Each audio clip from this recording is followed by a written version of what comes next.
Ron Paul with your weekly update for October 24th.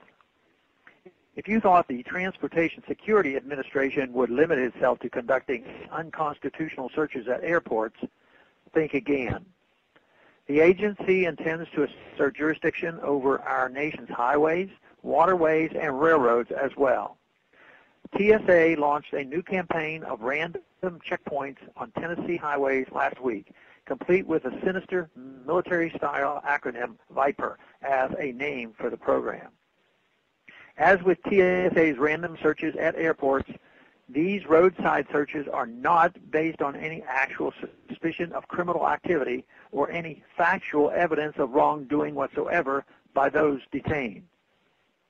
They are, in effect, completely random.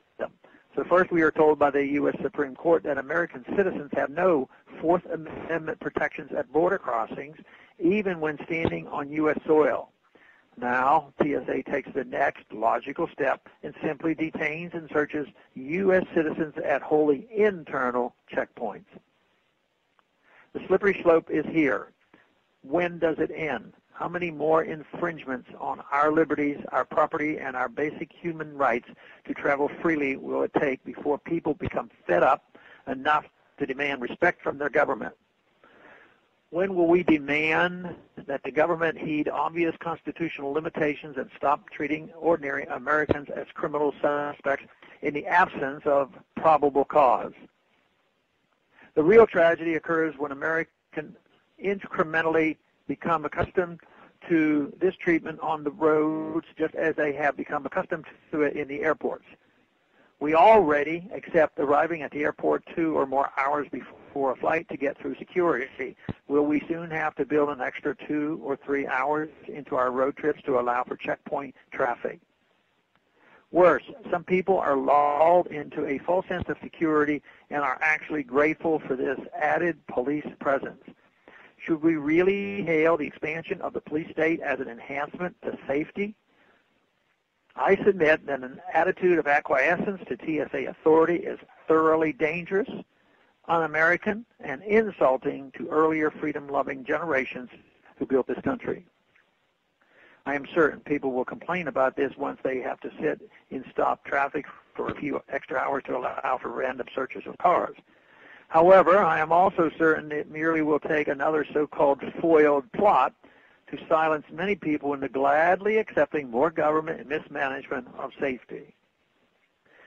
Vigilant, observant, law-abiding, gun-owning citizens defend themselves and stop crimes every day before police can respond. That is the source of real security in America, the Second Amendment right to defend oneself. The answer is for people to be empowered to protect themselves. Yet how many weapons might these checkpoints confiscate? Even when individuals go through all the legal hoops of licensings and permits, the chances of harassment or outright confiscation of weapons and detention of citizens when those weapons are found at a TSA checkpoint is extremely high. Disarming the highways and filling them full of jackbooted thugs demanding to see our papers is no way to make them safer. Instead, it is a great way to expand government surveillance powers and tighten the noose around our liberties.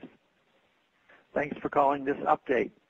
A new update is placed on this number, 888-322-1414, every Monday. The written text can be found on my website, www.house.gov/Paul, under the heading Texas Straight Talk. Thanks for calling.